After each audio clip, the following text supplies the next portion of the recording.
Hello dear students, अज असीं पढ़ंदासीं topic conditions for growth. There are different factors which influence the rate of growth and development in plants. Plants में dear students ॿ factors आहिनि जेके plant जी growth या development ते असरअंदाज़ थींदा आहिनि. उन मां पहिरियां आहिनि external factors ऐं ॿिया आहिनि internal factors.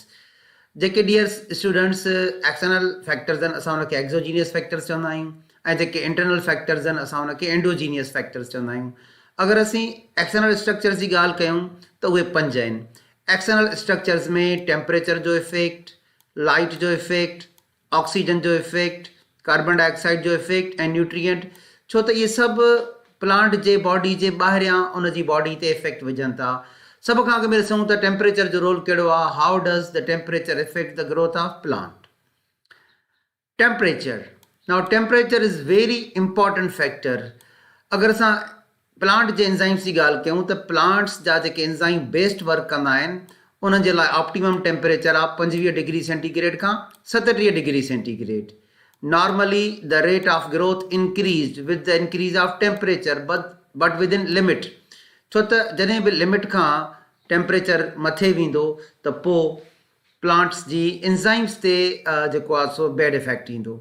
Eight very high temperature above 40 degree centigrade the rate of growth stops and the plant may die due to excessive transpiration and loss of enzyme. जॾहिं 40 डिग्री सेंटीग्रेड खां पोइ temperature वधे थो त ॾिसो ही एंजाइम जी active site आहे. Dear student, ही एंजाइम आहे ऐं ही जेको डिम्पल आहे उनखे असां छा था चऊं, एक्टिव साइट. ऐं जॾहिं टेम्परेचर 40 डिग्री सेंटीग्रेड खां अबोव वेंदो आहे त प्लांट्स जा जेके एक्टिव साइट आहिनि उहे डीनेचर थींदा आहिनि. हाणे ॾिसो ही नॉर्मल एक्टिव साइट आहे ऐं साॻी एंजाइम खे तव्हां ॾिसो हीअ हुनजी डीएक्टिवेटेड या डीनेचर्ड एक्टिव साइट आहे. त पहिरियों जेको नॉर्मल सबस्टेट हिते बाइंड पोइ थिए, पोइ जेको आहे नॉर्मल सबस्टेट हुते बाइंड न थी सघंदो. ठीकु आहे. त ईअं एंजाइम्स जा जेके एक्टिव साइट्स आहिनि उहे डीनेचर थींदा. ऐं जॾहिं ट्रांसपिरेशन जो रेट वधंदो त तव्हां पढ़ियो आहे त ट्रांसपिरेशन में मोस्टली 90% जेका ट्रांसपिरेशन आहे उहा लीव्स मां थींदी आहे ऐं घणो वाटर निकिरी वेंदो, प्लांट डिहाइड्रेटेड थी वेंदा ऐं वाटर जे लॉस थियण जे करे बि ग्रोथ जेका आहे सा उहा स्लो थी वेंदी, प्लांट बिकम डिहाइड्रेटेड. त इहो हुयो टेम्परेचर जो इफेक्ट. उनखां पोइ चओ लाइट जो इफेक्ट कहिड़ो आहे. लाइट बि एक्सोजीनियस फैक्टर आहे, ॿाहिरियों फैक्टर आहे. Light is very important condition for the plant growth.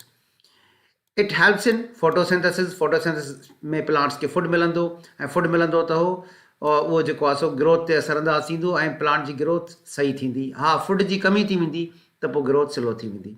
Light 3 तरीक़नि सां प्लांट जी ग्रोथ ते असरअंदाज़ थींदी आहे. लाइट जी इंटेंसिटी, नंबर 2 लाइट जी क्वालिटी ऐं लाइट जो ड्यूरेशन. इहो सिधो सिधो सुवाल बि अची सघे थो. How does the light effect the growth of plant. Option A ॾियनि लाइट इंटेंसिटी, ऑप्शन बी ॾियनि क्वालिटी एंड ऑप्शन सी ॾियनि ड्यूरेशन. त डियर स्टूडेंट जवाब थी वेंदो ऑल ऑफ दीस. सभ खां अॻु में लाइट जी इंटेंसिटी खे डिस्कस था कयूं. डियर स्टूडेंट्स, नॉर्मल इंटेंसिटी ते क्लोरोफिल ठहंदी आहे, पर अगरि लाइट जी इंटेंसिटी वधी वञे त पोइ क्लोरोफिल डिस्ट्रॉय थींदी आहे. So light intensity it effects the synthesis of chlorophyll and other pigments. Normal intensity ते क्लोरोफिल बि ठहंदो, ॿिया पिगमेंट्स बि ठहंदा, पर हाई इंटेंसिटी ख़राबु आहे. High light intensity destroy the chlorophyll ऐं क्लोरोफिल जे लॉस थियण खे डियर स्टूडेंट्स चइबो आहे क्लोरोसिस. त हाई इंटेंसिटी ते क्लोरोफिल डिस्ट्रॉय थींदी, इन प्रोसेस खे चइबो आहे क्लोरोसिस. ऐं फोटोसिंथेसिस रिड्यूस थी वेंदो. Photosynthesis is reduce due to high light intensity. अगरि डियर स्टूडेंट्स असीं लाइट जी क्वालिटी जी ॻाल्हि कयूं त उन में असां लाइट जा कलर्स पढ़ंदासीं. Light quality also influence on the growth rate. हाणे हिन में हिकिड़ी रेड लाइट जो कलर आहे, ॿियो डियर स्टूडेंट्स ब्लू लाइट जो. लिखियलु आहे red light enhances cell growth and blue light enhance cell division. त डियर स्टूडेंट्स अगरि असां ब्लू लाइट जी ॻाल्हि कयूं त ब्लू लाइट लिखियलु आहे इनहेंस सेल डिवीजन, माना सेल डिवीजन खे वधाईंदो. डियर स्टूडेंट इहो आहे फॉर्मेटिव फेज़. असां पढ़ियोसीं त फॉर्मेटिव फेज़ में सेल्स डिवाइड थींदा आहिनि, बिल्कुलु हिक ॿिए जे क़रीब क़रीब टाइटली पैक्ड हूंदा आहिनि. त ब्लू लाइट सेल डिवीजन खे एनहेंस थी करे. उनखां पढ़ियोसीं पोइ सेल इलांगेशन. ठीकु आहे, हीअं सेल एंडास्मोसिस थींदी आहे ऐं सेल इलांगेट थींदो आहे। त उन में वरी डियर स्टूडेंट्स रेड लाइट जो इफेक्ट आहे। Red light enhances sale elongation ऐं ब्लू लाइट जेका आहे उहा ग्रोथ के सेल डिवीजन के प्रोमोट कंदी ऐं सेल इलांगेशन के रेड लाइट जेको आहे सो प्रोमोट कंदी। अगर dear students ultraviolet rays light में वधी वञनि त प्लांट जा टिश्यू डिस्ट्रॉय थींदा।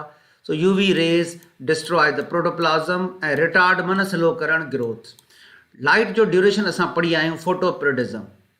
Duration of light is called photoperiodism and photoperiodism में इंड्यूस और suppress the flowering. For example असां फोटोपीरियडिज्म में पढ़ियासीं लॉन्ग डे प्लांट्स ऐं ॿिया पढ़ियासीं शॉर्ट डे प्लांट्स।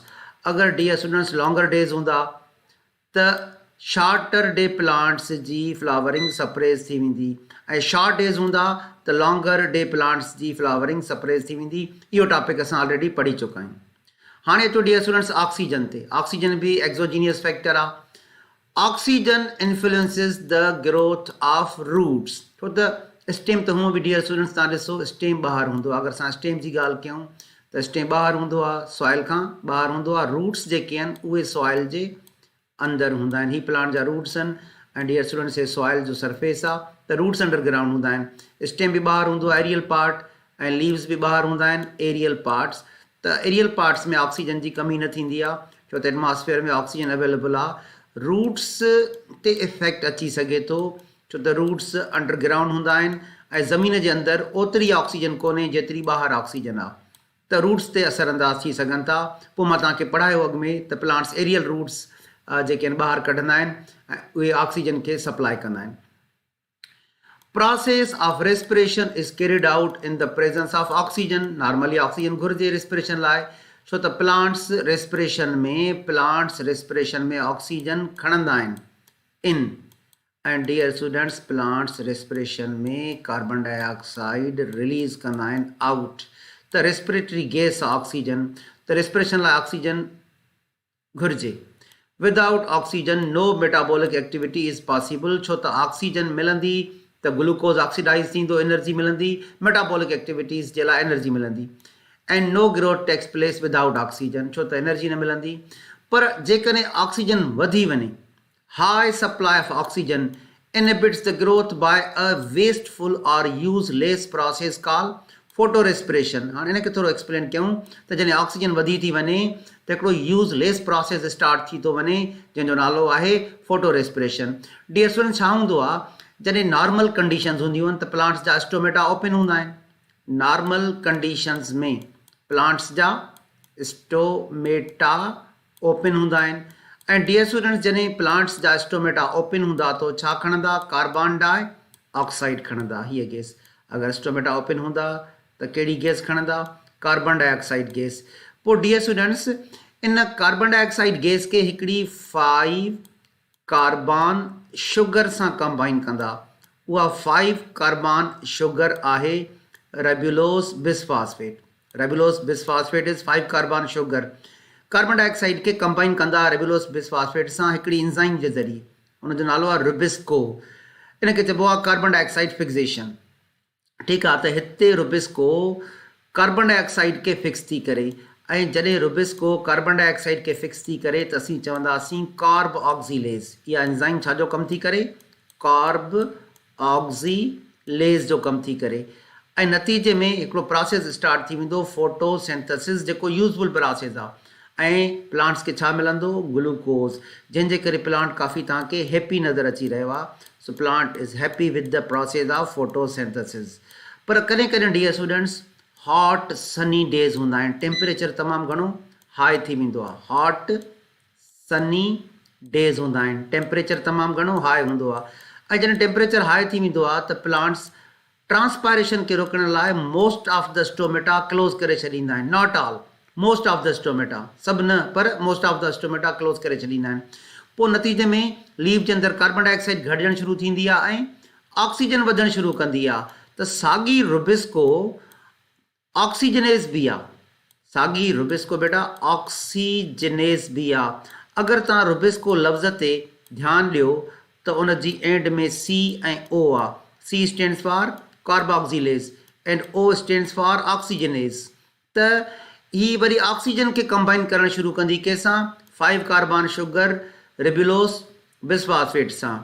त हिकिड़ो यूज़लेस प्रोसेस स्टार्ट थी वेंदो फोटो रेस्पिरेशन। ऐं तव्हां ॾिसो प्लांट अनहैप्पी आहे, प्लांट इज़ अनहैप्पी छो त हीअ हिनखे फ़ाइदो न ॾींदो बल्कि हिन जी फोटोसिंथेसिस खे रिड्यूस करे छॾींदो। So photo respiration is useless, हिकिड़ो यूज़लेस प्रोसेस आहे, बल्कि असां ईअं चऊं हिकिड़ो वेस्टफुल प्रोसेस आहे। ॾिसूं त इहो यूज़लेस या वेस्टफुल प्रोसेस कीअं आहे। डियर स्टूडेंट्स, हिन में जेके प्रोडक्ट मिलिया 3 कार्बन वारो कंपाउंड मिलियो फास्फोग्लाइसरिक एसिड ऐं 2 कार्बन वारो कंपाउंड मिलियो फास्फोग्लाइकोलेट। त अॻिते हली हीउ जेको फास्फोग्लाइकोलेट आहे डियर स्टूडेंट्स इहो ब्रेक थी वेंदो हिकिड़े अमाइनो एसिड सेराइन में। छा में? हिकिड़े अमाइनो एसिड सेराइन में प्लस कार्बन डाइऑक्साइड में। त तव्हां ॾिसो हिन फोटो रेस्पिरेशन कोई ग्लूकोज जो मालिक्यूल न ॾिनो, हिकु अमाइनो एसिड सेराइन ॾिनो ऐं हिकिड़ो मालिक्यूल कार्बन डाइऑक्साइड जो ॾिनो। त हीउ जेको फोटो रेस्पिरेशन आहे हिकिड़ो यूज़लेस प्रोसेस आहे जंहिंमें ग्लूकोज नथो ठहे बल्कि ग्लूकोज जो जेको आउटपुट आहे उहो घटिजी थो वञे। त हीउ फोटोसिंथेसिस जी इफिशियंसी खे घटाईंदो आहे फोटो रेस्पिरेशन, जंहिंजे करे यूज़लेस प्रोसेस आहे। त ईअं ऑक्सीजन वधी वञे त हिकिड़ो यूज़लेस प्रोसेस स्टार्ट थी वेंदो आहे फोटो रेस्पिरेशन। उनखां पोइ अचो कार्बन डाइऑक्साइड ते। Carbon dioxide is necessary for photosynthesis छो त इहो फोटोसिंथेटिक गैस आहे ऐं कार्बन डाइऑक्साइड फोटोसिंथेसिस में यूज़ थींदी त प्लांट्स पंहिंजो फूड ठाहींदा glucose. Low concentration slows the process of photosynthesis, glucose जी कमी थी वेंदी ऐं ज़ाहिरी ॻाल्हि आहे ग्रोथ बि स्लो थी वेंदी। अचो डी न्यूट्रिएंट्स ते।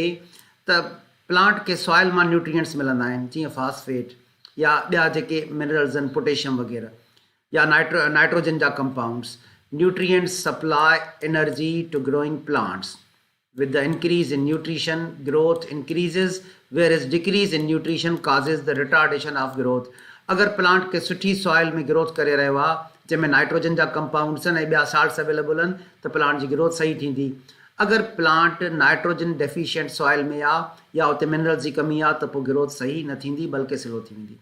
हाणे डियर स्टूडेंट्स अचो इंटरनल फैक्टर्स ते जेके प्लांट जे बॉडी जे अंदरां ठहंदा। उन में पहिरियां आहिनि हार्मोन्स ऐं ॿिया आहिनि जीन्स जंहिंखे तव्हां चओ था जेनेटिक कॉन्स्टिट्यूशन। सभ खां अॻु में हार्मोन्स खे डिस्कस कंदासीं। In growth certain hormones play a very important role. Dear students असां सभु डिस्कस करे आया आहियूं। ऑक्सिन ग्रोथ प्रोमोटर आहे, जिब्रेलिन ग्रोथ प्रोमोटर आहे, साइटोकाइनिन ग्रोथ प्रोमोटर आहे। अगर इहे हार्मोन्स ठहंदा रहंदा अवेलेबल हूंदा त प्लांट जी ग्रोथ सही थींदी। हाँ, इन्हनि जी कमी थी वई त पोइ ग्रोथ रिटार्ड थी वेंदी। उनखां पोइ अचो जीन्स ते dear students, genetic constitution genes ते। हाणे यादि रखो डियर स्टूडेंट्स त जेके जीन्स आहिनि उहे क्रोमोज़ोम्स ते हूंदा आहिनि। हीअ क्रोमोज़ोम जो सेंट्रोमियर आहे, हीअ क्रोमोज़ोम जी अपर आर्म आहे, हीअ क्रोमोज़ोम जी लोअर आर्म आहे। ऐं डियर स्टूडेंट्स क्रोमोज़ोम जे आर्म्स ते छा हूंदा आहिनि? जीन्स, मुख़्तलिफ़ जीन्स हूंदा आहिनि। ठीकु आहे। For example plant J chromosomes ते जीन्स थींदा आहिनि जेके प्रोटीन्स खे कोड कंदा आहिनि। उनखे चइबो आहे क्लोरोफिल बाइंडिंग प्रोटीन्स। छा? Chlorophyll binding proteins. ऐं जॾहिं डियर स्टूडेंट्स सपोज को हीअ क्लोरोफिल आहे, हीअ मालिक्यूल आहे क्लोरोफिल जो, जेके मां शॉर्ट फॉर्म में CHL लिखियो, ऐं असां कुझु प्रोटीन्स बाउंड थी विया, असां हिनखे चऊं था क्लोरोफिल बाइंडिंग प्रोटीन्स। त इन जे लाइ कोड जीन्स ॾींदा आहिनि। ऐं डियर स्टूडेंट्स हे जेके प्रोटीन्स क्लोरोफिल सां बाइंड थी रहिया आहिनि इन्हनि जो तमामु इम्पॉर्टेंट रोल आहे फोटो रिसेप्शन में। What is photoreception? The ability to receive light. तव्हांखे यादि हूंदो असां प्लांट्स में फोटो सिस्टम 1 बि पढ़ियो, फर्स्ट ईयर में फोटो सिस्टम 2 बि पढ़ियो त क्लोरोफिल ए सां कुझु प्रोटीन बाइंड थी वेंदा आहिनि। Chlorophyll A binding protein dear students उनखे कोड जीन्स कंदा आहिनि। So for example, the ability to form chlorophyll is determined initially by genes. The chlorophyll जे जेको फंक्शन आहे लाइट खे कैच करणु उनखे प्रोमोट कंदा आहिनि प्रोटीन्स, क्लोरोफिल बाइंडिंग प्रोटीन्स। उन लाइ त कोड जीन्स ॾींदा आहिनि। But actual formation is stimulated by hormone. मां तव्हांखे हिकिड़ो हार्मोन पढ़ायो हुयो साइटोकाइनिन, जेको क्लोरोफिल जी डेवलपमेंट बि कराईंदो आहे ऐं क्लोरोफिल खे मेंटेन बि कराईंदो आहे। एंड एनवायरमेंटल फैक्टर अॼु पढ़ियोसीं त लाइट जी नॉर्मल इंटेंसिटी हूंदी त क्लोरोफिल ठहंदी। अगरि लाइट जी इंटेंसिटी वधी वई त क्लोरोफिल डिस्ट्रॉय थी वेंदी। त इहो हुयो डियर स्टूडेंट्स अॼु जो lecture. Thank U, wishing U all of the best.